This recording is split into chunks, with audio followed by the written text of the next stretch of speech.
या आपल्या जागेवरती उभं राहूया आणि आपल्या भक्तिगीताने आपल्या भक्तीला आपण सुरुवात करूया. नमा परममंगला गौरव तुला परमवत्सला.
उभं असतानाच प्रार्थना करूया. त्या प्रभू परमेश्वर देई बापाचे आभार मानूया. मागील आठवडाभर त्याने आपल्या प्रत्येकाचा सांभाळ केला, संरक्षण केलं, आपली काळजी त्याने घेतली. त्याच्या सर्व उपकारांचं स्मरण करीत, आठवण करीत त्याचा आभार आपण मानूया. होय प्रभूजी, आभार प्रदर्शनासह पुन्हा एक वार आज या पवित्र वारी आम्ही तुझ्या समोर येतो. मनापासून तुझे आभार मानतो, तुझी स्तुती करतो, तुझ्या नावाला उंचावितो. पवित्र देई बापा, मागील आठवडाभर तू आम्हा प्रत्येकाचा सांभाळ केला, आमचं संरक्षण केलंस. प्रभू देई बापा, तू आमची काळजी घेतली, आमची प्रत्येक गरज तू पूर्ण केली. पवित्र देई बापा, पावसासाठी देखील, तुझ्या सर्व उपकारांसाठी आम्ही तुझ्या मनापासून आभार मानतो. तुझ्या नावाला धन्यवाद, धन्यवाद आणि धन्यवाद देतो. पवित्र देई बापा, या पवित्र वारी जेव्हा आम्ही तुझ्या समोर एकत्र येत आहोत, आमची विनंती आहे प्रभू, आम्हा प्रत्येकावरती तू दया कर, आमच्या अपराधांची आम्हास क्षमा कर. आणि परमेश्वर देई बापा, आज जेव्हा आम्ही तुझ्या उपस्थितीमध्ये तुझ्या भक्ती मंदिरामध्ये एकत्र येत आहोत, देई बापा, तुझ्या आत्म्याची मोकळीकता तू आम्हास दे. आणि प्रभू, आज तुझ्या उपस्थितीने आम्हा सर्वांना तू आशीर्वादित कर. तू आम्हा प्रत्येकाला जाणतो, ओळखतो. आमची प्रत्येकाची गरज तुला माहीत आहे, आमची शारीरिक गरज, आमची आध्यात्मिक गरज सर्व तुला ठाऊक आहे. तुझ्या उपस्थितीमध्ये आज सर्व काही तू पूर्ण कर. पवित्र देई बापा, आणि मोठा आनंद, तुझी शांती आणि तुझे आशीर्वाद एक वार पुन्हा आम्हास अनुभवास येऊ दे प्रभू. पवित्र देई बापा, आजची सर्व भक्ती आम्ही तुझ्या हातांमध्ये देत आहोत. आमची विनंती आहे, जे प्रियजन मार्गात आहेत देई बापा, त्यांचंही तू सहाय्य कर. तुझ्या सर्व लेकरांचं या ठिकाणी येणं परत जाणं सुखरूप आशीर्वादित तू कर प्रभू बापा. उत्तम प्रकारचं वातावरण तू दे. जे प्रियजन आज दुखनाईत आहेत, आजारी आहेत, बिछाण्यावर आहेत, अशांवरही तू दया कर. त्यासही उत्तम आरोग्य देऊन देई बापा तुझं गौरव तू करून घे प्रभू. देई बापा, आजची सर्व भक्ती पुन्हा एक वार आम्ही तुझ्या हातांमध्ये समर्पित करीत आहोत. आमच्या स्वतःला आम्ही तुझ्या हातांमध्ये समर्पित करीत प्रार्थना आमचा प्रभू येशू याच्या नावात मागतो, म्हणून तू ऐक. आमेन, आमेन. बसूया आपण.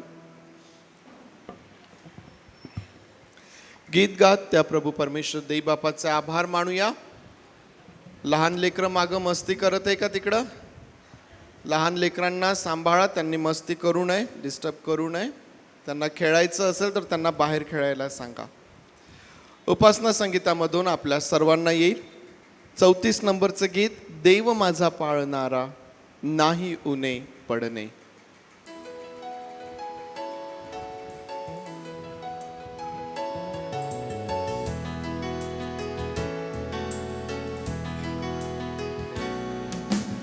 देव माझा पाळणारा नाही उणे पडणे, दुःख दोन्ही वारणारा नाही पीडा लागणे. देव बोले प्रेमे फार टाकी माझ्यावरी भार, टाकी माझ्यावरी भार. तोच प्रेमे चालवितो रम्य नव्या कुरणी, शांत वसवी स्थळी पाजी पाणी जीवणी. देव बोले प्रेमे फार टाकी माझ्यावरी भार, टाकी माझ्यावरी भार.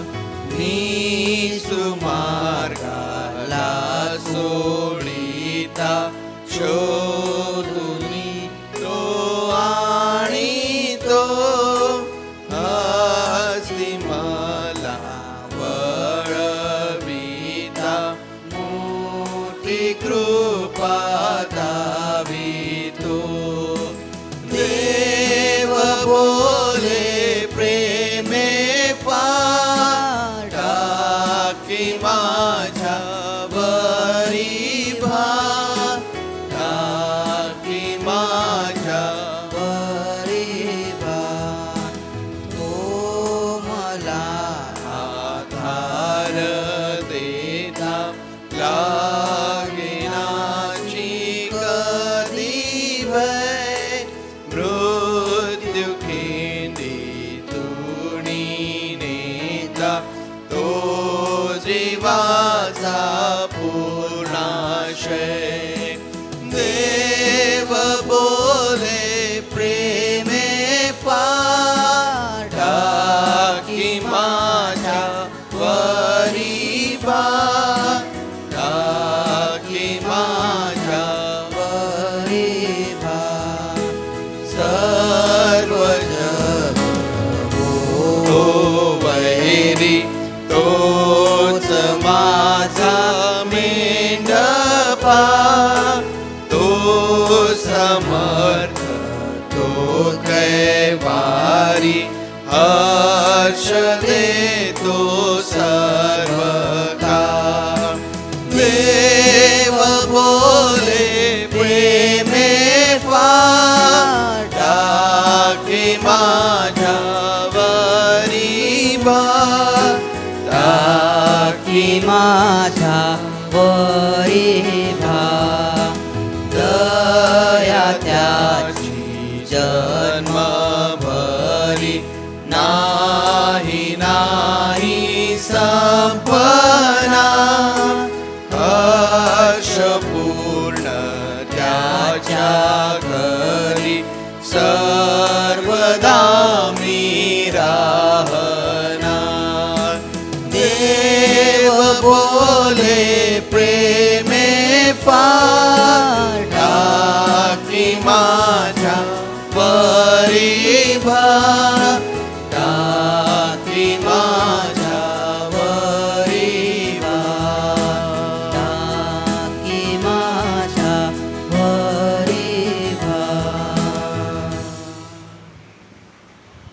दया त्याची जन्मभरी नाही नाही संपणार.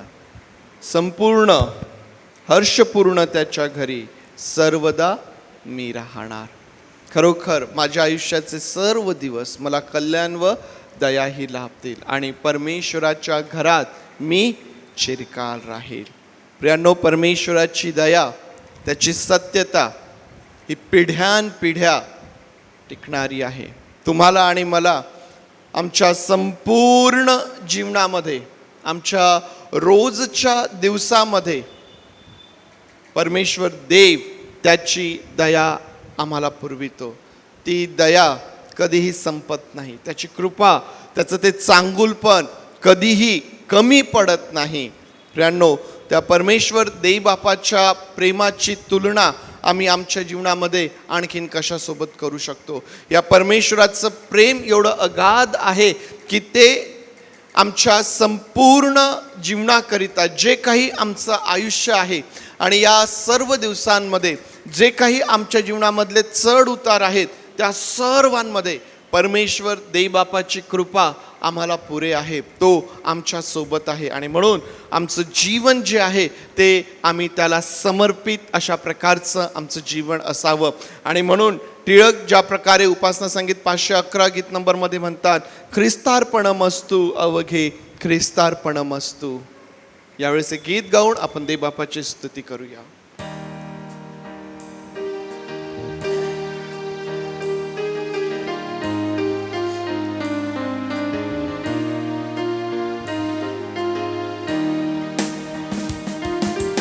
ख्रिस्तार्पणमस्तु अवघे ख्रिस्तार्पणमस्तु. ख्रिस्तार्पणमस्तु अवघे ख्रिस्तार्पणमस्तु. मनात ये विचारतो तो ख्रिस्तार्पणमस्तु.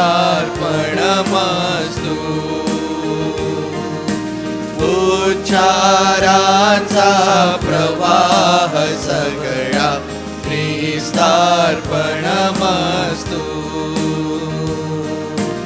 आचाराची सर्व मालिका ख्रिस्तार्पणमस्तु. मी पण माझे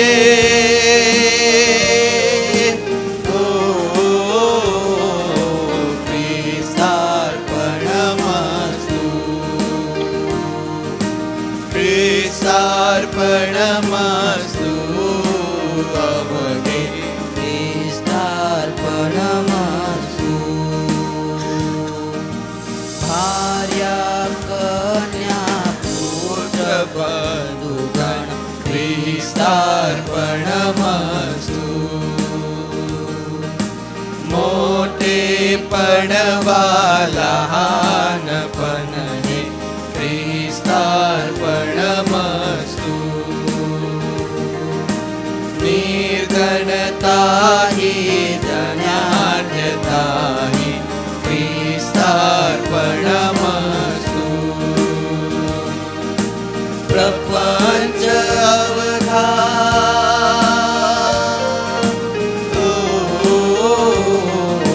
ख्रिस्तार्पणमस्तु. ख्रिस्तार्पणमस्तु अवघे ख्रिस्तार्पणमस्तु. प्राणप्रियतर जन्मभूमी ख्रिस्तार्पणमस्तु. दैन्यहीचे वैभव हीचे ख्रिस्तार्पणमस्तु. आशा माझी हिच्या विजयाची ख्रिस्तार्पणमस्तु. मम अश्रु हे तो ख्रिस्तार्पणमस्तु. ख्रिस्तार्पणमस्तु अवघे ख्रिस्तार्पणमस्तु निंदास्तुतीचे गारुड सगळे ख्रिस्तार्पणमस्तु मान घडो अपमान घडो तो ख्रिस्तार्पणमस्तु जगणे मरणे व्यर्थ कल्पना ख्रिस्तार्पणमस्तु जग हे सारे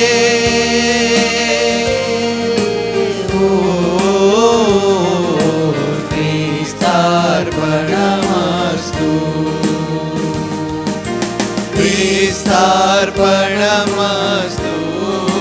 अवघे ख्रिस्तार्पणमस्तु मनात येई विचार तो ख्रिस्तार्पणमस्तु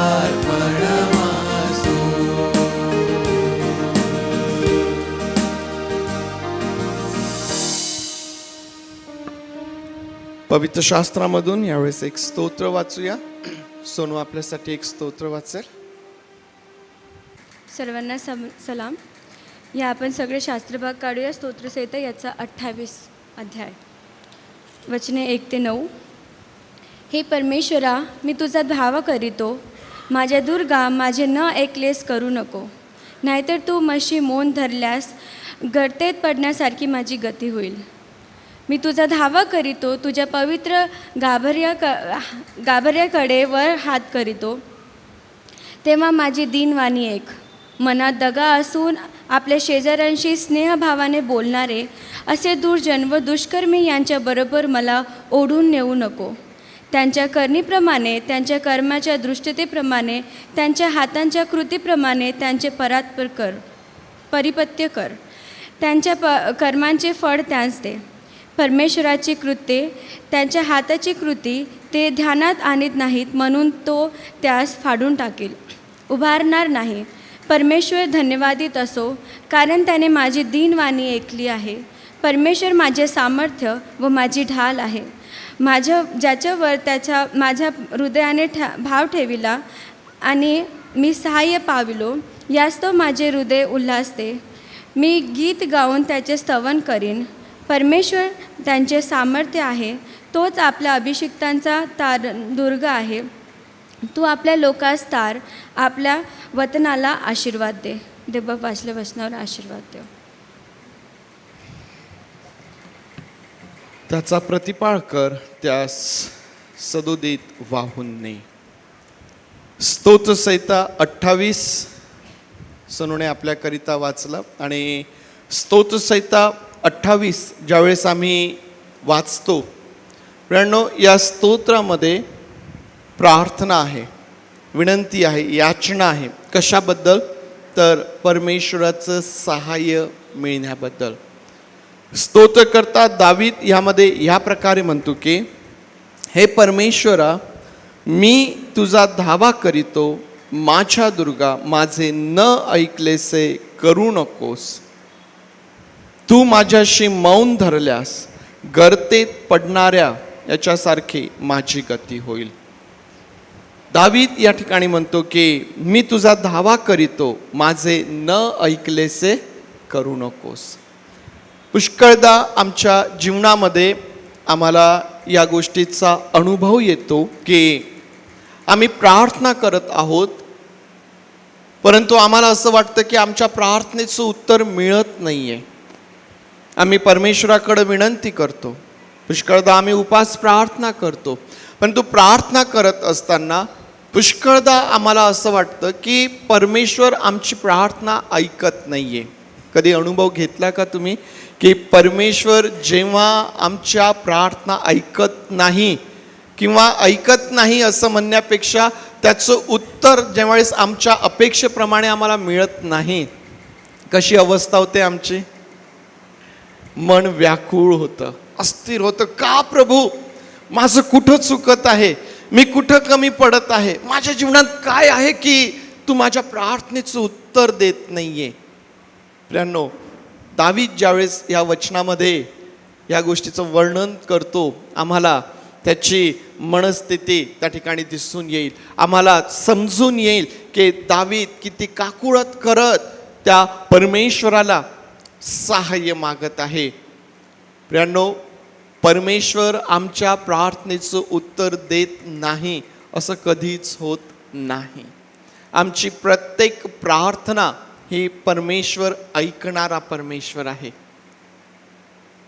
अडचण फक्त हीच आहे की आम्हाला ही अपेक्षा असते की परमेश्वराने आमच्या पद्धतीप्रमाणे, आमच्या मनाप्रमाणे आम्हाला उत्तर द्यावं, आमच्यासाठी काम करावं. परंतु परमेश्वर देव जे काही आमच्या हिताचं आहे त्याप्रमाणे आमच्यासाठी करणारा परमेश्वर आहे.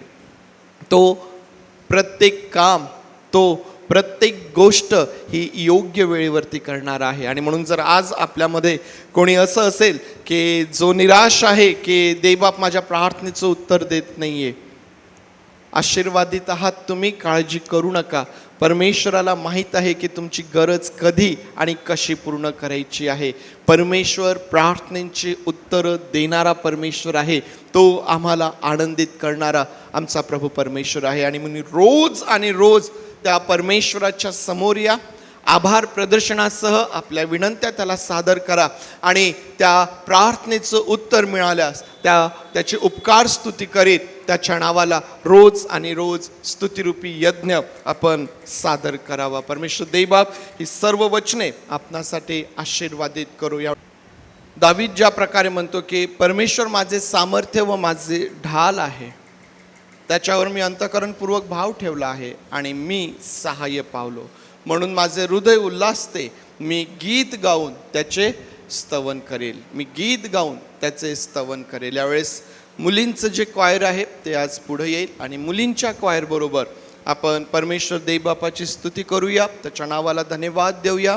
ज्या प्रकारे दावीद म्हणतो की मी गीत गाऊन त्याचे स्तवन करेल, कारण मला परमेश्वराचं सहाय्य प्राप्त झालंय. अंतःकरणपूर्वक मी भाव ठेवला आणि मी त्याचं चांगुलपण अनुभवलेलं आहे. यावेळेस स्क्वायर पुढे येईल आणि त्यांच्याबरोबर आपण सर्वजण मिळून आज परमेश्वराच्या उपकारांचं स्मरण करीत आपल्या ओठांचं स्तुतिरूपी फळ आपण त्याला सादर करूया. प्रभू येशू ख्रिस्ताच्या पवित्र आणि गोड नावात सर्वांना सलाम. आजच्या सुंदर दिवशी आपल्याला एकत्र येणे हे खूप मोठा आशीर्वाद आहे. बायबल म्हणते परमेश्वराचे उपकार स्मरण करा, त्याचे नाम स्मरण करा, राष्ट्रांमध्ये त्याच्या कृतींची घोषणा करा. आपण आपले हृदय परमेश्वराच्या चरणी आणूया आणि त्याची स्तुती करूया. तो आपल्या सांभाळ करणारा चांगला मेंढपाळ आहे. चला आपल्या पहिल्या गीताने आपण त्याची आराधना करूया. येशूप्रिय मेंढपाळा, उपासना संगीत 451 नंबरचं गीत आहे.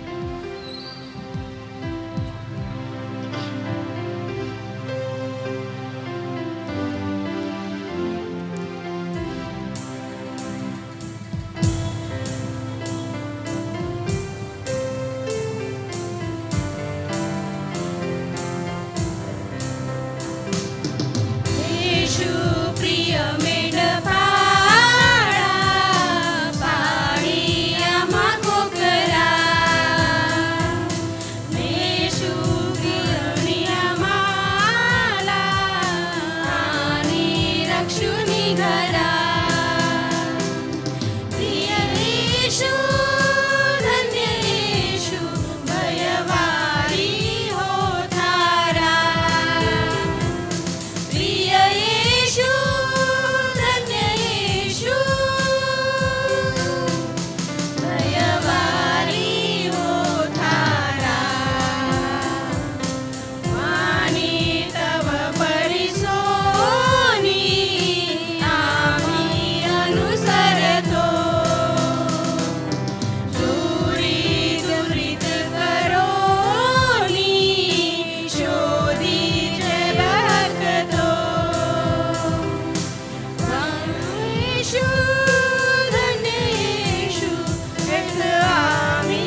परी दुबळे देशी मधुवचने राखी प्रभू सगळे प्रिय येशू धन्य येशू तू स्वदुखे तारिले प्रिय येशू धन्य येशू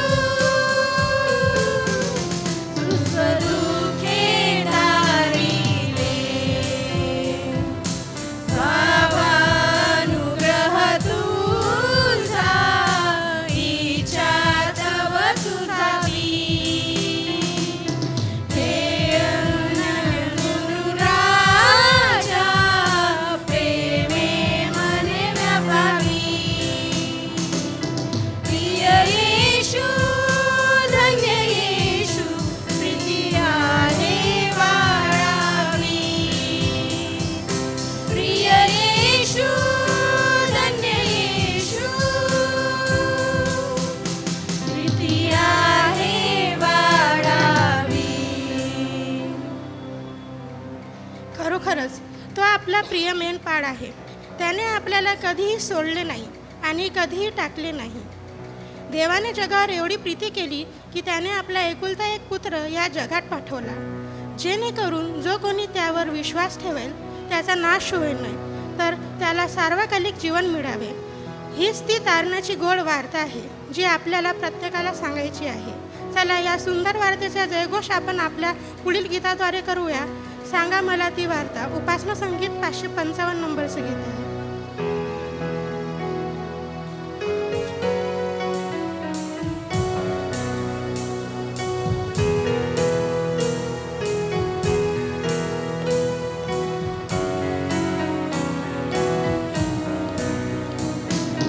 सांगा मला ती वार्ता की येशू कृपावान जगली आणि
पुढे जाया जगाला सोडणार ही सांगा धीरा न्याया नेहमी तरणार येशूची प्रीती सांगा येशूची प्रीती सांगा येशूची प्रीती सांगा मला ती आवडे. खरंच ख्रिस्ताच्या तारणाची ही वार्ता किती अद्भुत आहे. जेव्हा आपण प्रभूच्या प्रीतीचा आणि त्याच्या चांगुलपणाचा अनुभव घेतो तेव्हा आपले हृदय आनंदाने भरून येते. स्तोत्रसंहिता 34:8 दावीद म्हणतो, परमेश्वर किती चांगला आहे त्याचा अनुभव घेऊन पहा. तो त्याच्यावर भाव ठेवतो तो पुरुष धन्य. होय, आपल्या प्रभूचे नाव, त्याचे वचन व त्याची उपस्थिती आपल्यासाठी अतिशय गोड आहे. जगातील कोणत्याही सुखापेक्षा त्याची उपस्थिती अधिक मधुर आहे. याच गोड अनुभवाचा स्वीकार करत आपण पुढील गीत गाऊया. किती गोड किती रे गोड. उपासना संगीत 45 नंबरचं गीत आहे.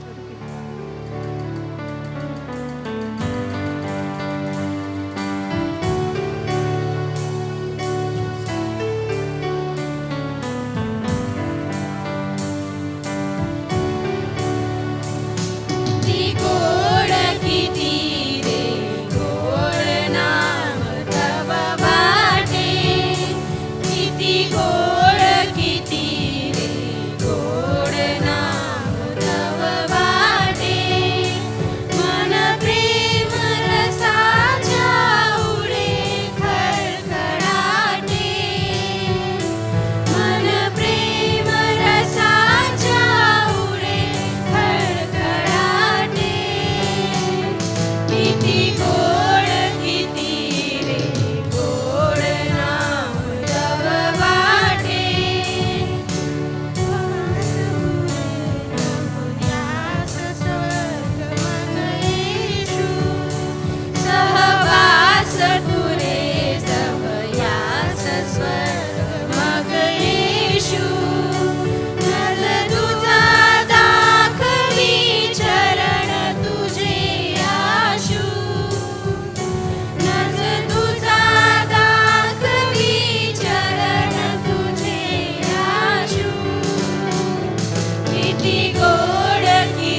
किती गोड आणि मधुर आहे आपला प्रभू.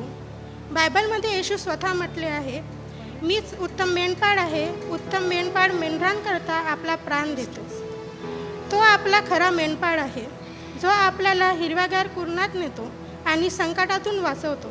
चला आपण सर्वजण उभे राहूया आणि आपल्या पूर्ण विश्वासाने पुढील गीताद्वारे त्याची कबुली देऊया. पुढील गीत आपण मिळून गाऊया, येशू हे सच्चा घडवूया.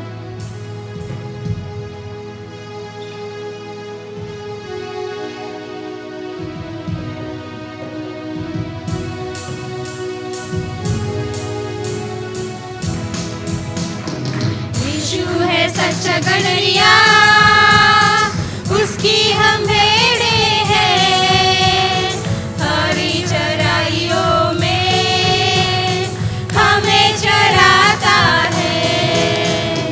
यीशु है सच्चा गडरिया, उसकी हम भेड़े हैं. हरी चराइयों में हमें चराता है.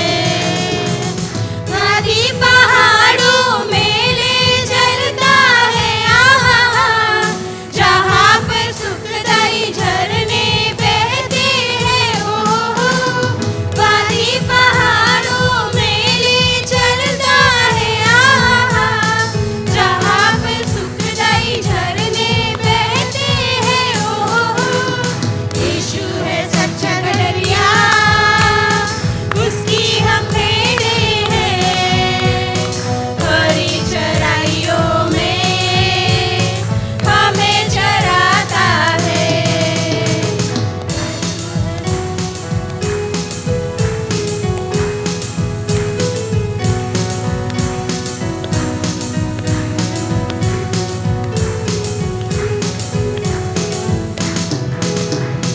संकट में मेरी रक्षा वो करता है, आहा, शैतान के हाथों से हमें छुड़ाता है. ओहो, संकट में मेरी रक्षा वो करता है, आहा, शैतान के हाथों से हमें छुड़ाता है. ओहो, यीशु है सच्चा गडरिया, उसकी हम भेड़े हैं.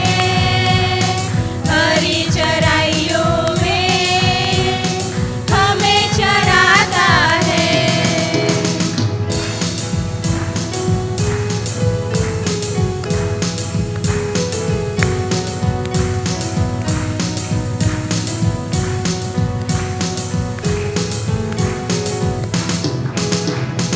हमको किसी का अब तो डर नहीं है, आहा, क्योंकि यीशु जो मेरा साथी है. ओहो, हमको किसी का अब तो डर नहीं है, आहा, क्योंकि यीशु जो मेरा साथी है. ओहो, यीशु है सच्चा गडरिया, उसकी हम भेड़े हैं.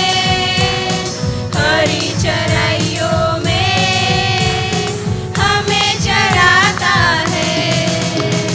Hallelujah amen, hallelujah amen, hallelujah amen, hallelujah amen, hallelujah amen, hallelujah amen, hallelujah amen, hallelujah amen, hallelujah amen, hallelujah amen, hallelujah amen, hallelujah amen.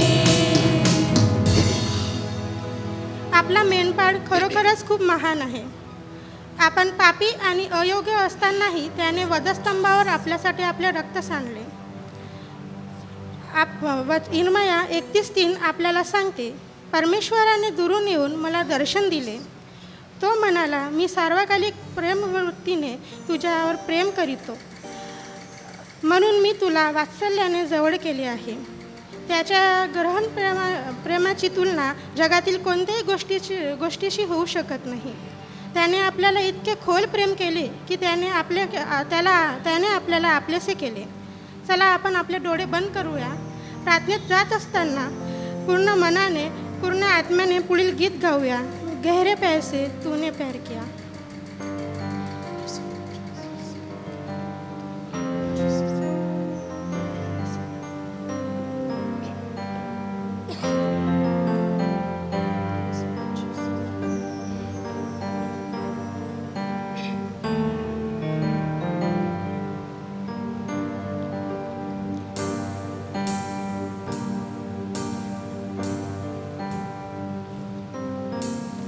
गहरे प्यार से तूने प्यार किया, गहरे प्यार से तूने प्यार किया, माँ से गहरा है प्यार तेरा,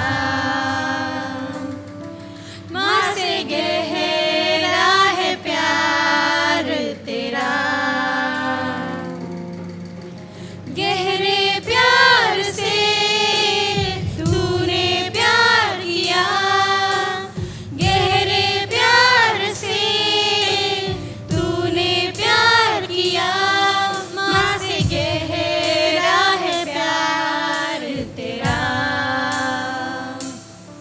माँ से गहरा है प्यार तेरा.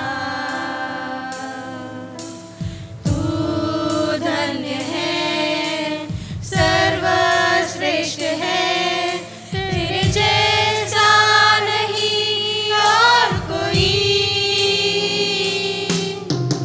तू धन्य है, सर्वश्रेष्ठ है, तेरे जैसा नहीं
साथ साथ मैं चलूंगा,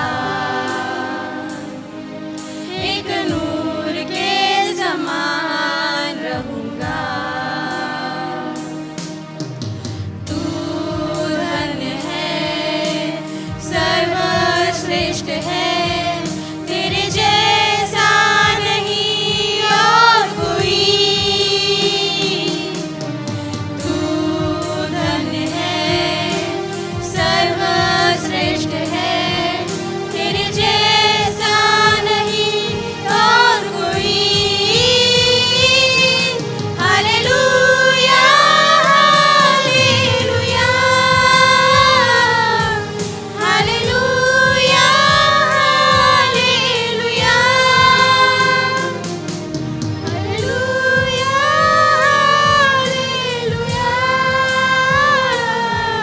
हालेलुया, हालेलुया,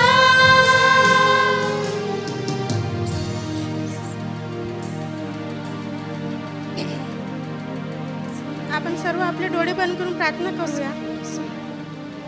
पवित्र पवित्र जिवंत आणि सर्वसमर्थ परमात्मा देवा, आम्ही प्रभू येशू ख्रिस्ताच्या पवित्र आणि गोड नावात तुझ्या चरणांजवळ येतो. प्रभूजी, प्रभू, आजच्या सुंदर समयाबद्दल आम्ही तुझ्या मनापासून उपकार मानतो.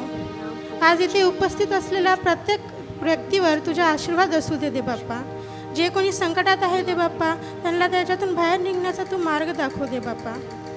जे कोणी आजारी आहे दे बाप्पा, त्याला तुझ्या हाताचे स्पर्श आणि चांगलं आरोग्य पुरव, त्याला त्याच्या पायावर परत उभं कर दे बाप्पा. आजचं येणारं वचन आम्हा सर्वांच्या अंतकरणापर्यंत पोहोचू दे बाप्पा. सर्व मान महिमा गौरव तुला देऊन पवित्र येशूच्या नावाने मागते म्हणून तू ऐक. आमेन. आपण देवबापाचं जे वचन आहे त्याकडे आपलं लक्ष लावूया.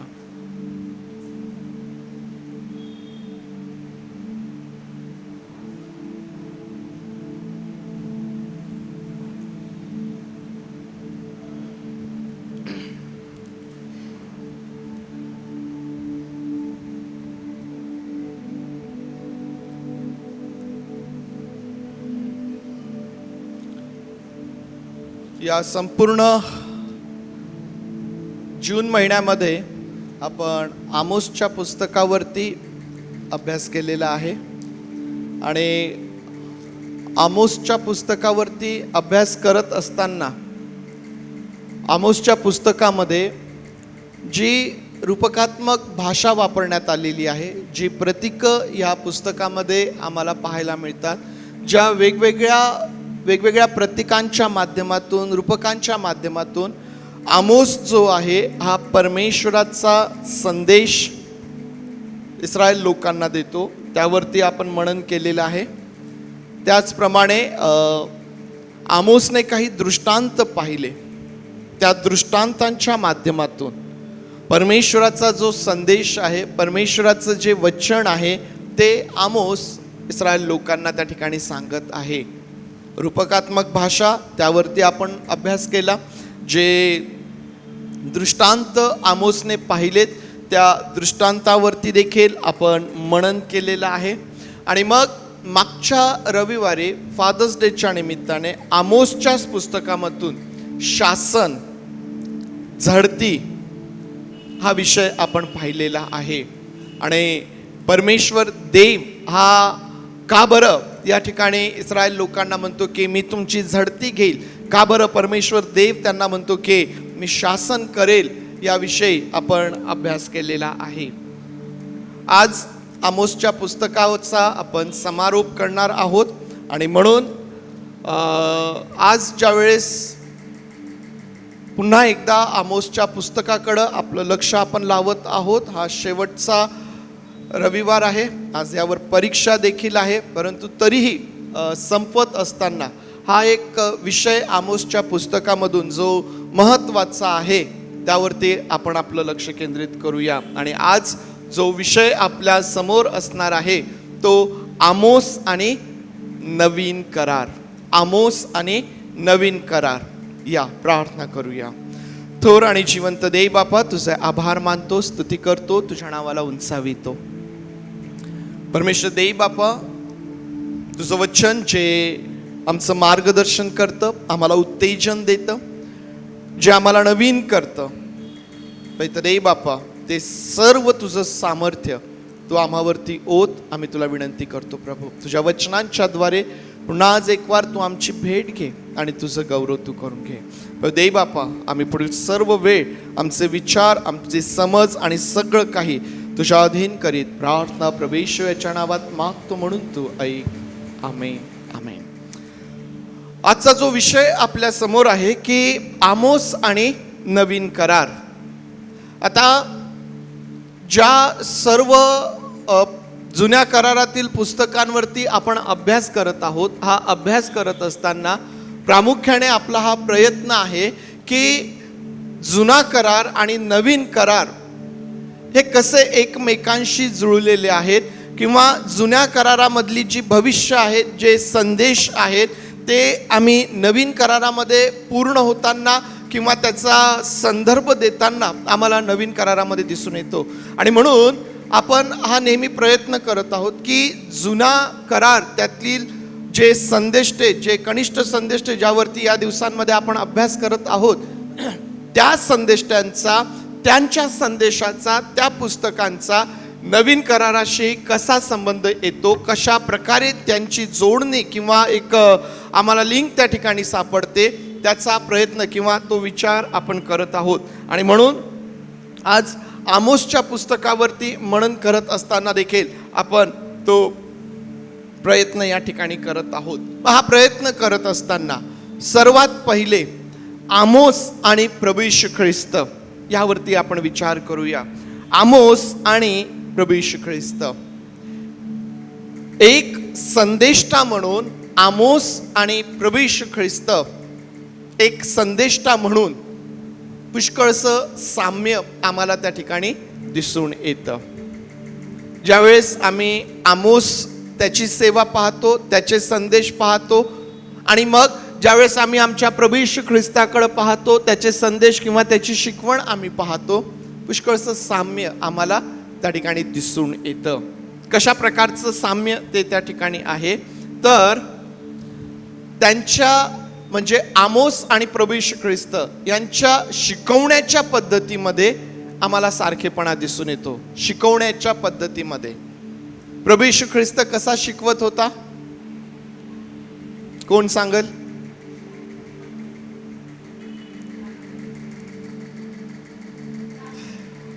दाखले देऊन, है ना, उदाहरणं देऊन, आपल्या अवतीभोवतीच्या ज्या गोष्टी त्याच्याकडं आहेत त्यांच्या माध्यमातून प्रभू येशू ख्रिस्त उदाहरणासह त्याचा संदेश किंवा त्याची शिकवण देताना आम्हाला दिसून येतो.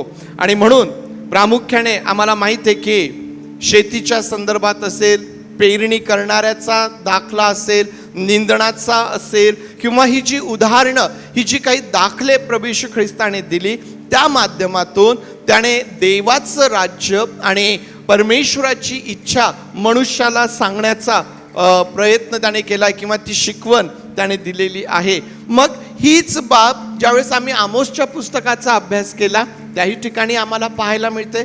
आमोसही त्याचा संदेश देत असताना कशाचा वापर करतो, त्याच्या अवतीभोवती ज्या काही गोष्टी आहेत त्यांचा वापर तो करतो, त्यांची उदाहरणं तो देतो ना.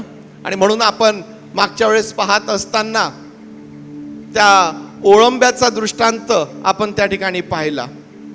ओळंबा आठवतो ना, मागच्या रविवारी आपण त्याचा विचार केला. ओळंबा काय असतो? आमोसने कदाचित त्या ठिकाणी घरकाम करणाऱ्या मिस्त्रीला पाहिलं आणि मग तो दृष्टांत त्याला त्या ठिकाणाहून प्राप्त झाला की परमेश्वरही कसा तो ओळंबा हाती घेऊन उभा आहे आणि कशी त्या मोजमाप परमेश्वर देव त्या ठिकाणी करत आहे. या प्रकारे आम्हाला आमोसच्याही संदेशांमध्ये किंवा त्याच्या शिकवणीच्या पद्धतीमध्ये आम्हाला हा सारखेपणा जो आहे तो त्या ठिकाणी दिसून येतो. त्यानंतर यांची जी शिकवण आहे, यांचे जे संदेश आहेत, हे दैवी प्रेरणेतून किंवा हे परमेश्वरापासून आहे हे त्यांनी वारंवार सांगण्याचा प्रयत्न केलेला आहे. आमोस त्याचे संदेश देत असताना एका वाक्याचा वारंवार उल्लेख तो त्या ठिकाणी करतो. काय वाक्य आहे? असे परमेश्वर म्हणतो. अभ्यास करत असताना कोणाच्या मनात हा विचार आला का की वारंवार आपण असं वाचतोय, असे परमेश्वर म्हणतो, असे परमेश्वर म्हणतो? कोणी त्याचा नंबर काढला का, आकडा काढला का की किती वेळेस हे वाक्य आमोसच्या पुस्तकात आलेलं आहे, असे परमेश्वर म्हणतो?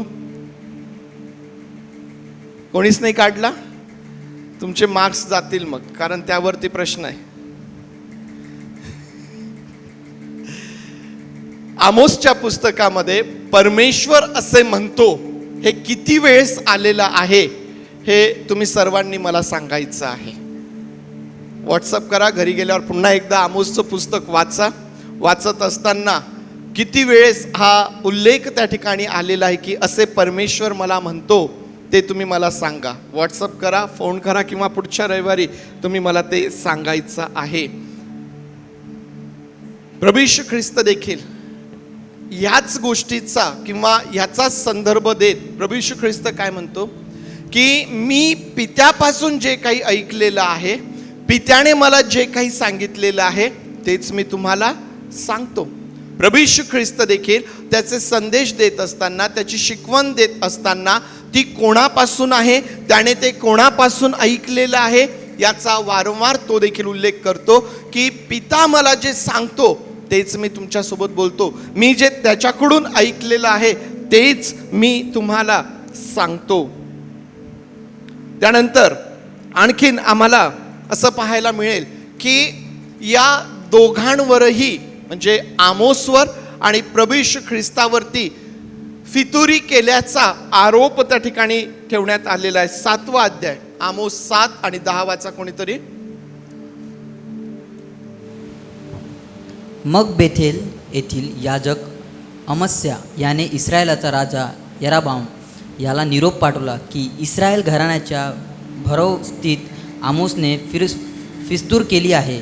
त्याची सर्व वचने देशाला सहन होत नाहीत. आता या ठिकाणी आम्हाला दिसून येतं की अमस्या जो आहे त्याने जो राजा आहे यराबाम याला तक्रार केलेली आहे. काय तक्रार आहे? की आमोस जो आहे त्याने फितुरी केलेली आहे. तो जे वचन सांगतो, ते जे संदेश तो देतो ते राज्यासाठी चांगले नाही, ते सहन करण्यासारखे नाही.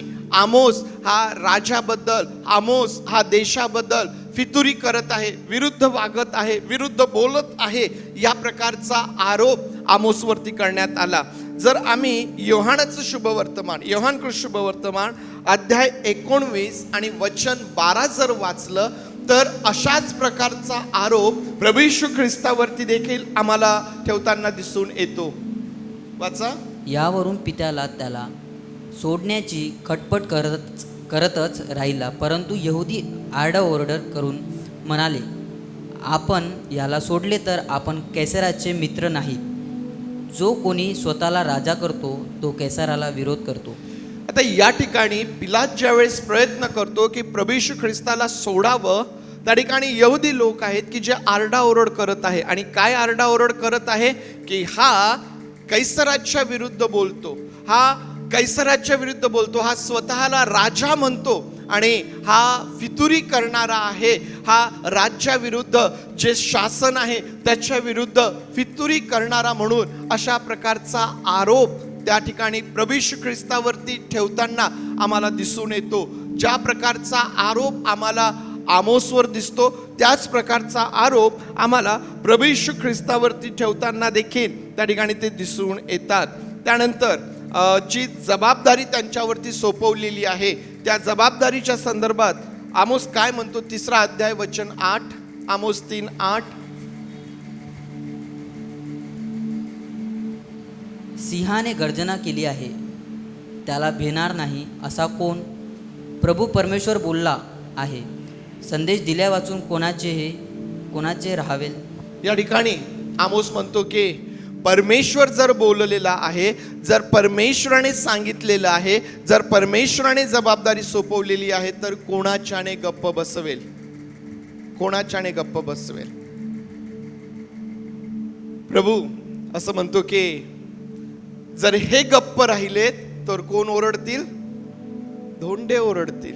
जर हे गप्प राहिलेत तर धोंडे ओरडतील. जेव्हा परमेश्वर आम्हाला एखादं ओझं देतो, जेव्हा परमेश्वर आमच्यावरती एखादी जबाबदारी सोपवितो आणि जेव्हा परमेश्वराचा तो दृष्टांत आम्हाला आमच्या जीवनामध्ये प्राप्त झालेला आहे, प्रियांनो, ते लोक आपल्या जीवनामध्ये गप्प बसू शकत नाही, ते स्वस्थ बसू शकत नाही. ते परमेश्वरासाठी झटतात, ते परमेश्वरासाठी उभे राहतात, ते परमेश्वराकरिता, त्याच्या सेवेकरिता वाटेल त्या गोष्टी करण्याकरिता तयार होतात. का? कारण त्यांना जी जबाबदारी प्राप्त झालेली आहे ती त्या परमेश्वरापासून प्राप्त झालेली आहे. आमोस त्या ठिकाणी म्हणतो, ज्यावेळेस त्याच्यावरती आरोप केला जातो, ज्यावेळेस त्याला विरोध केला जातो, आमोस त्या ठिकाणी म्हणतो की परमेश्वर बोललेलं आहे, हे परमेश्वराने सांगितलेलं आहे, मग कोणाच्याने गप्प बसवेल? कोणीही त्या ठिकाणी गप्प बसू शकत नाही. योहान 9:4 मध्ये प्रभू येशू ख्रिस्त देखील जे काम त्याला दिलेलं आहे, जी सेवा त्याला दिलेली आहे, ती करण्यासंदर्भात तो काय म्हणतो? योहान 9:4, ज्याने मला पाठवले त्याची कामे दिवस आहे, तोपर्यंत आपल्याला केली पाहिजेत. रात्र येणार आहे, तिच्यात कोणालाही काम करता येणार नाही. या ठिकाणी आम्ही पाहतो की प्रभू येशू ख्रिस्त म्हणतो की ज्याने मला पाठवलेलं आहे त्याचं काम मला करायचं आहे. आणि कसे करायचं आहे? अंधार पडल्यावर, रात्र झाल्यावर. कधी करायचं आहे? दिवसा करायचं आहे. काम करण्याची, सेवा करण्याची एक योग्य वेळ असते. आम्हाला त्या योग्य वेळेला त्या ठिकाणी उभं राहायचं असतं. जर आम्ही जेव्हाचं काम तेव्हा करत नाही तर प्रियांनो, पुष्कळदा आम्ही फार मोठ्या कामाला किंवा फार मोठ्या आशीर्वादाला त्या ठिकाणी गमावतो. परमेश्वराचं काम कसं आहे? परमेश्वराचं काम हे शिस्तीचं काम आहे, ते योग्य वेळेवरचं काम आहे. परमेश्वर देव कधीही घाई करत नाही, परमेश्वर देव कधीही विलंब लावत नाही, तो प्रत्येक काम योग्य वेळेवरती करतो. प्रभू या ठिकाणी म्हणतो की ज्याने मला पाठवलेलं आहे मला त्याचं काम केलं पाहिजे, मला त्याचं काम करायचं आहे. आमोस म्हणतो की परमेश्वर बोललेलं आहे, कोणाच्याने गप्प बसवेल? मी कसा गप्प बसू? या ठिकाणी प्रभू येशू ख्रिस्त म्हणतो की रात्र येणार आहे, त्या आधी दिवस आहे, अशातच मला त्याचं काम जे आहे ते करायचं आहे. त्यानंतर प्रियांनो, दोघांच्याही शिकवणुकीमध्ये श्रीमंतांच्या स्वार्थीपणाबद्दल त्यांनी उघड दोषारोप केलेला आहे. ज्यावेळेस आम्ही आमोस याचा 6वा अध्याय आणि वचन 4 ते 6 वाचतो, आमोस या ठिकाणी काय म्हणतो? 4 ते 6 वाचणार आहोत. तुम्ही हस्तिदंती पलंगावर निसता व मचकावर ताणून पडता, कळपातळी कोकरे व गोठ्यातली वासरे खाता. तुम्ही विणेच्या सुरावर काहीतरी गात असता, दाविदाप्रमाणे अनेक तुंतवाद्य बनवता. तुम्ही घागरीच्या घागरी द्राक्षरस पिता, उत्तम तेलांनी आपणास मागता. योसेफावरील आपत्तीबद्दल तुम्ही खेद करीत नाही. आता या ठिकाणी आमोस ज्या सगळ्या गोष्टींचा उल्लेख करत आहे, एक जीवनशैली जणू काही तो त्या ठिकाणी वाचत आहे. ही जीवनशैली आजच्या भाषेत आम्ही तिला काय म्हणणार? कोणाला सांगता येईल? ज्या जीवनशैलीचा उल्लेख आमोस या ठिकाणी करत आहे, ही जर आजच्या भाषेमध्ये सांगायची झाली तर कशी असेल? कोणतरी बोललं है ना? सुख, अगदी लक्झरियस लाईफ जे आहे, सुखाचं, मला बाकी कोणाचं काही करायचं नाही, कोणाच्या जीवनात काय चाललंय, कोणाची काय गरज आहे, मला त्याच्याशी काही करायचं नाही, मी माझ्याकडे जे आहे त्याचा पूर्णपणे उपभोग घेणार, मी अगदी चैनीचं, सुखाचं, अशा प्रकारचं मी जीवन जगेल. लक्झरियस लाईफ चुकीचं नाहीये, ठीक आहे? नाहीतर चुकीचा अर्थ याचा घ्याल की बाळक साहेब असे बोललेत, चुकीचा अर्थ घेऊ नका, तोही देवाचा आशीर्वादच आहे. परंतु ज्यावेळेस आम्ही त्या आशीर्वादाचा उपयोग परमेश्वराच्या सेवेसाठी त्याच्या इच्छेप्रमाणे करत नाही, मग मात्र आम्ही त्या ठिकाणी त्याच आशीर्वादामुळं किंवा त्याच लक्झरियस लाईफमुळं आम्ही परमेश्वरापासून, त्याच्या सेवेपासून, त्याच्या इच्छेपासून दुरावल्या जातो. आणि म्हणून देवाने आम्हाला तशा प्रकारची जीवनशैली दिली आहे. देवाचे आभार माना, परंतु त्याच जीवनशैलीमध्ये गुंतून न राहता त्या आशीर्वादांचा उपयोग आम्हाला इतरांसाठी देखील करायचा. आणि म्हणून तो काय म्हणतो की योसेफावरील आपत्तीबद्दल तुम्ही खेद करत नाही. तुमच्यावर काय संकट आहे, तुमच्यावर काय ओढवत आहे, तुम्ही त्याकडे लक्ष देत नाही, तुम्ही दुःखाकडे पाहत नाही, त्याबद्दल तुम्हाला काही वाटत नाही. तुम्ही तुमच्याच सुखविलास जीवनामध्ये तुम्ही गुंतून पडलेले आहात. प्रभू येशू ख्रिस्त देखील आम्हाला काय सांगतो, लूका शुभ वर्तमान 12वा अध्याय आणि ज्यावेळेस 15 ते 21 ही वचने आपण वाचतो, त्या ठिकाणी आम्हाला परत एकदा प्रभू येशू ख्रिस्त अशाच प्रकारे त्या ठिकाणी सांगताना आम्हाला दिसून येईल. आपण काही वचने त्यातली वाचूया. आणखीन त्याने त्यांना म्हटले, सांभाळा, सर्व प्रकारच्या लोभापासून दूर राहा, कारण कोणाजवळ पुष्कळ संपत्ती असली तरी ती त्याचे जीवन होत असे होते असे नाही. त्याने एक दाखला सांगितला. कोणा एका धनवान मनुष्याच्या जमिनीला फार पीक आले. ओके, आता हा दाखला आपल्याला माहित आहे. तुमच्याकडे पुष्कळ संपत्ती आहे म्हणजे ती तुमचं जीवन आहे असं नाही, प्रभू स्पष्ट सांगतो. त्याच्यानंतर प्रभू एक दाखला त्या ठिकाणी देत आहे. हा दाखला आपल्या सर्वांना माहिती आहे की एकाला आपल्या शेतीमध्ये पुष्कळ उत्पन्न झालं, मग त्याने काय केलं, त्याने कोठारे बांधली, त्यामध्ये साठवलं आणि तो म्हणतो की हे आता माझ्या जीवा, खा पी मजा कर, कारण पुष्कळ वर्ष पुरल इतकं आहे. आणि प्रभू म्हणतो जर तुला आज रात्रीच बोलावणं आलं तर, तुला आज रात्रीच बोलावणं आलं तर. प्रियांनो, प्रभू येशू ख्रिस्ताची शिकवण आणि आमोसची शिकवण या दोघांच्याही शिकविण्यामध्ये श्रीमंतांच्या बाबतीत प्रामुख्याने ते श्रीमंत जे त्यांच्या श्रीमंतीमध्ये गुंतून गेलेले आहेत, ते त्या श्रीमंतीतून परमेश्वराचं गौरव करत नाही, परमेश्वराच्या सेवेकडे लक्ष देत नाही, इतरांच्या गरजेसाठी जे पुढं येत नाही, जे स्वतःमध्येच गुंतून गेलेले आहेत, प्रामुख्याने अशांबद्दल फार स्पष्ट म्हटलेलं आहे. प्रभू फार सुंदर रीतीने म्हणतो की कोणाचा प्रवेश स्वर्गाच्या राज्यात होऊ शकतो. श्रीमंताला सोपं आहे का स्वर्गाच्या राज्यात जाणं, की उंटाला कशाच्या नाकातून जाणं सोपं आहे? सुईच्या नाकातून. सुईच्या नाकातून आहे ना. उंटाला सुईच्या नाकातून जाणं सोपं आहे, परंतु श्रीमंताला स्वर्गाच्या राज्यात जाणं कठीण आहे. आता या ठिकाणी सुई आणि तिचं नाक हा जो उल्लेख आहे हा कशाच्या संदर्भात आहे तो वेगळा विषय आहे. त्याच्यावरती आपण नंतर आपण ज्यावेळेस बायबल स्टडी सुरू करणार त्यावरती आपण अभ्यास करणार आहोत. परंतु प्रभू येशू ख्रिस्ताच्या शिकवणुकीमध्ये तो श्रीमंतांच्या बद्दल काय बोलतो, आमोस त्या ठिकाणी काय बोलतो, हे दोन्ही गोष्टी आम्हाला त्यामध्ये सारखेपणा दिसून येतो. आपण आमोस आणि प्रभू येशू ख्रिस्त यांच्या संदर्भात विचार केला.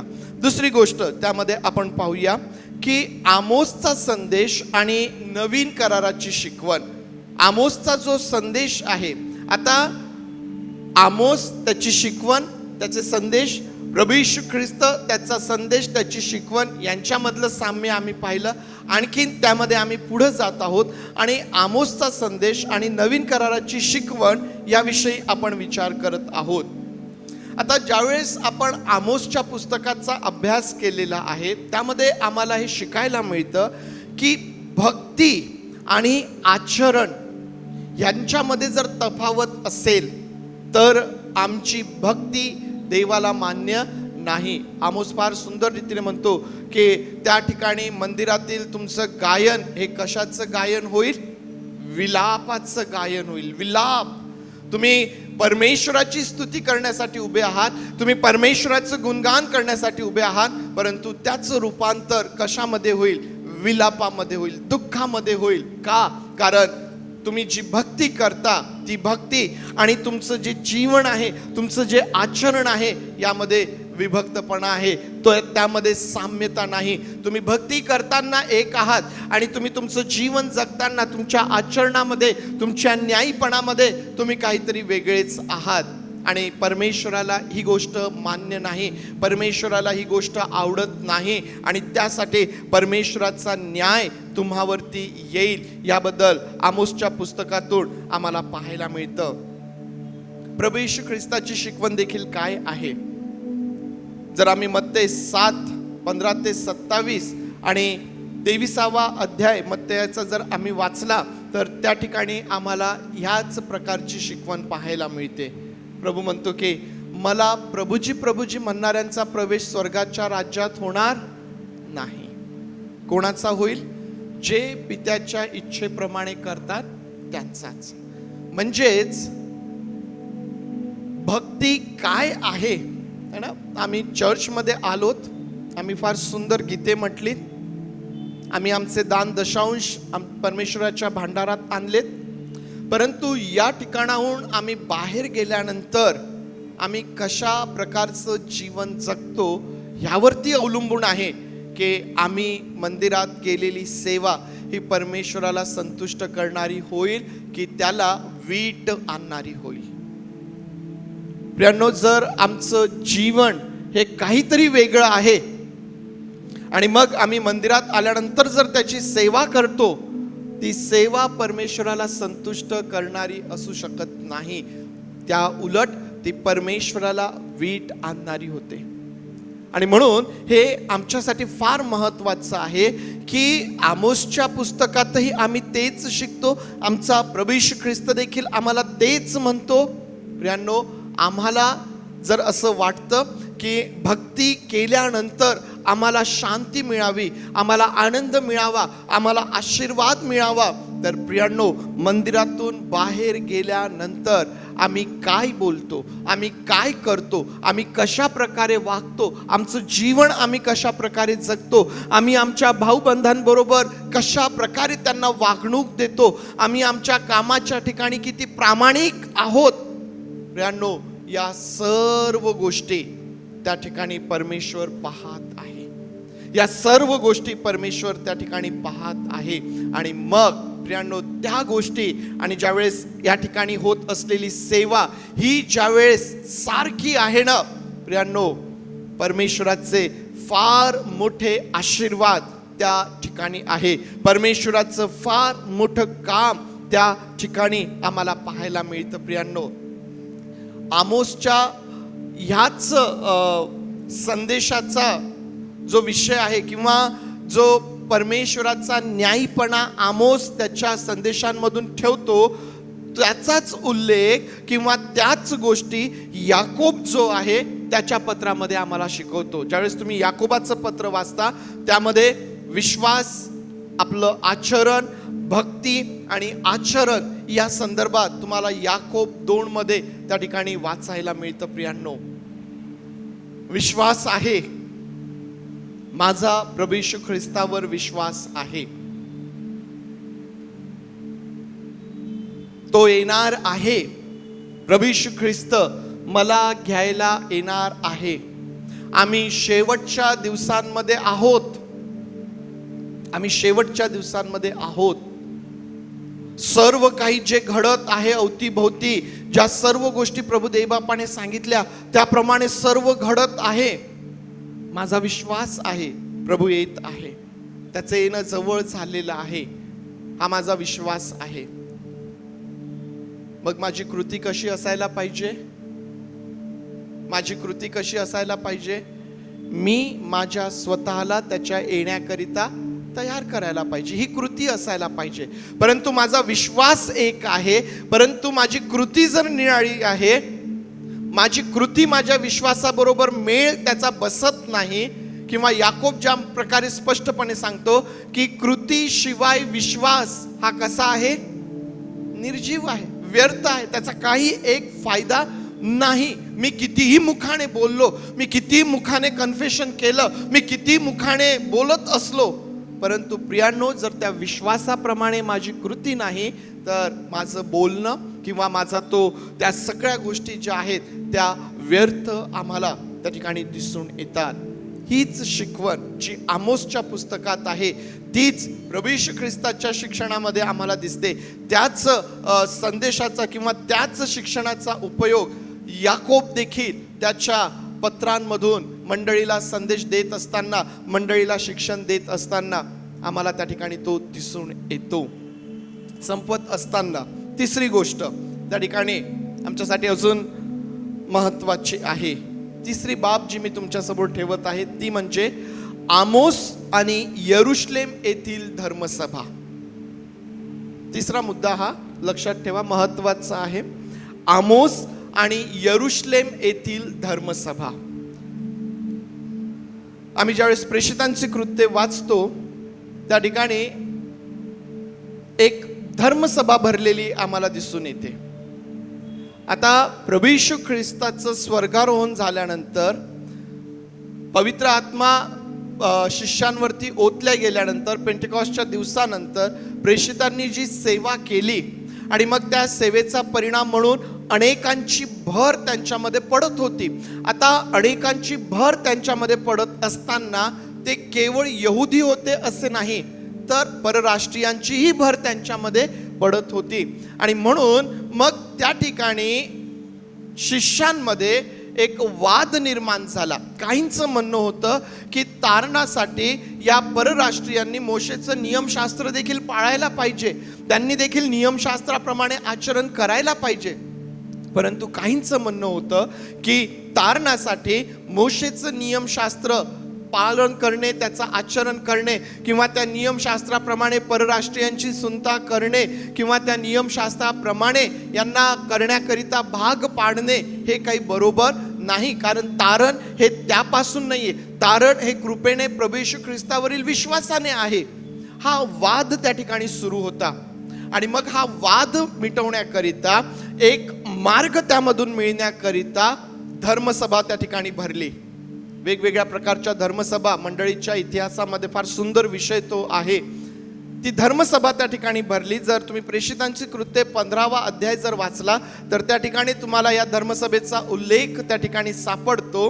कशासाठी ही धर्मसभा त्या ठिकाणी भरविण्यात आली, तर परराष्ट्रीयांना मंडळीमध्ये सामावून घ्यायचे की नाही, त्यांना मंडळीत येऊ द्यायचं की नाही, त्यांना ख्रिस्ती म्हणायचं की नाही, या प्रश्नाच्या उत्तरासाठी त्या ठिकाणी ही धर्मसभा बोलविण्यात आलेली होती.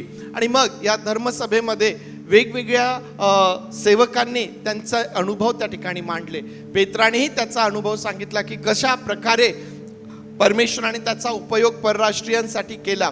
पेत्र देखील त्या ठिकाणी सांगतो की जसा पवित्र आत्मा आम्हाला मिळालेला आहे तसाच पवित्र आत्मा त्यांना देखील मिळालेला आहे.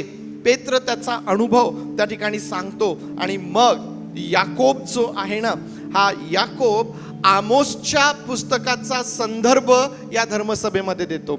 जर आम्ही आमोस 9:11 ते 12 जर वाचली, वाचा आमोस 9:11 ते 12. दाविदाच्या पडलेल्या डेरा त्या दिवशी मी उभारीन व त्याची भगदाडे बुजवीन. त्याचे जे कोसळलेले आहे ते मी उभारीन.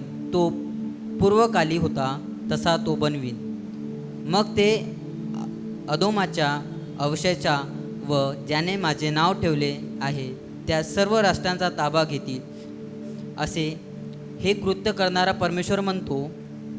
असे हे कृत्य करणारा परमेश्वर म्हणतो. आता ह्याच वचनांचा संदर्भ याकोब प्रेषितांची कृत्ये 15वा अध्याय आणि 16 ते 18 वचने वाचा.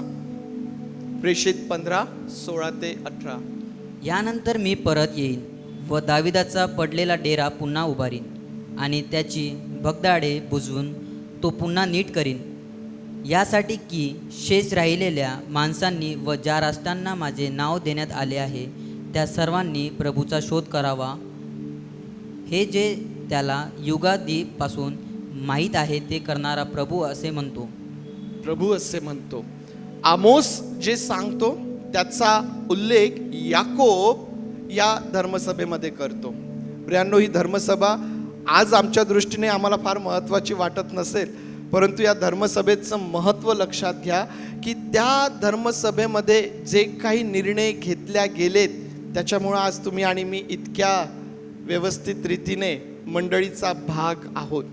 विचार करा, जर त्या धर्मसभेमध्ये त्यांनी हा निर्णय घेतला असता की नाही, तारणासाठी मोशेचं नियमशास्त्र त्याचं पालन झालंच पाहिजे, किती कठीण गेलं असतं मंडळीला, परराष्ट्रीयांना मंडळीमध्ये सामील होणे.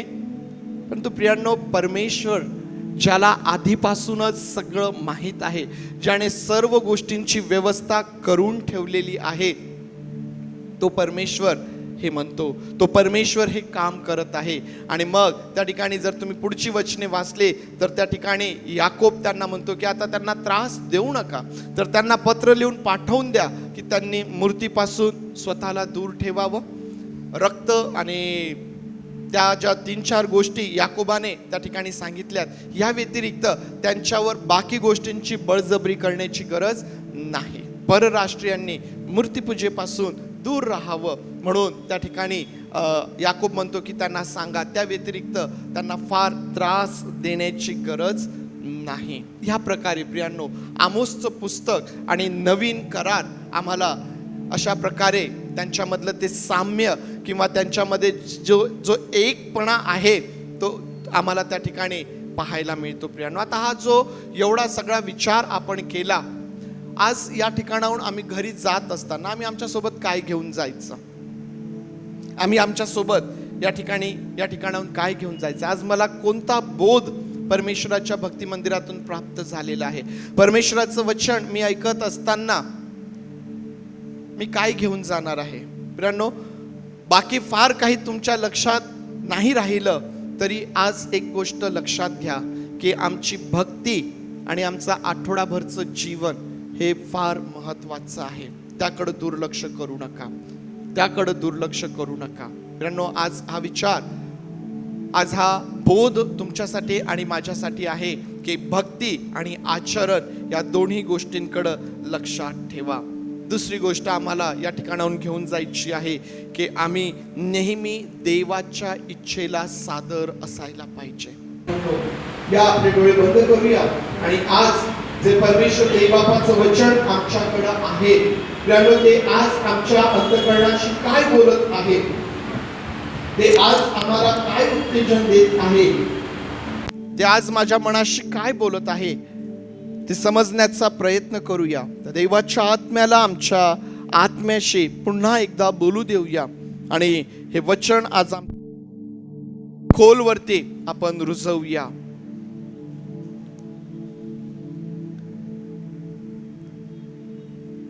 परमेश्वराचे आभार आम्हाला मानता येईल की आज आम्ही त्याच्या भक्ती मंदिरामध्ये आहोत,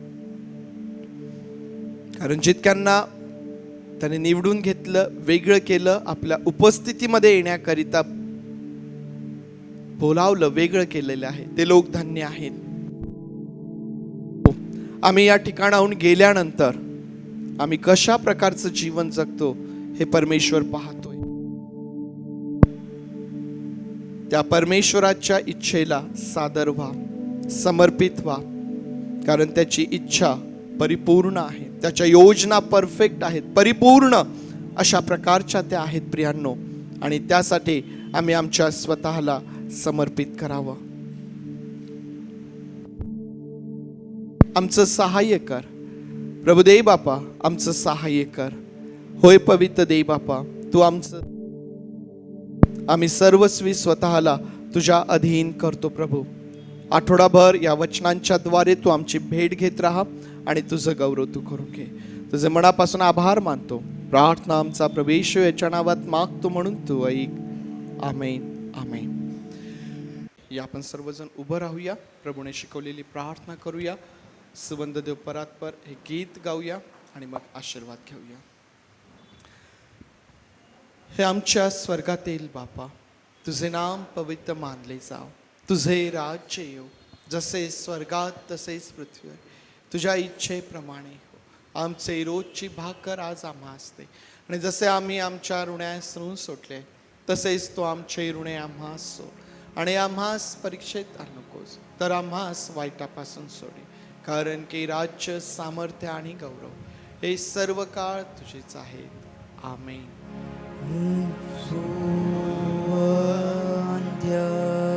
देवा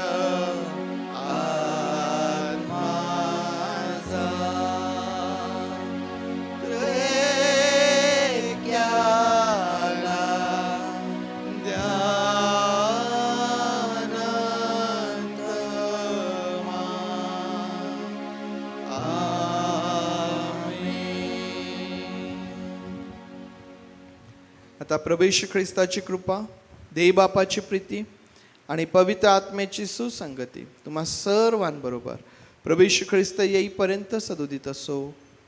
आमेन.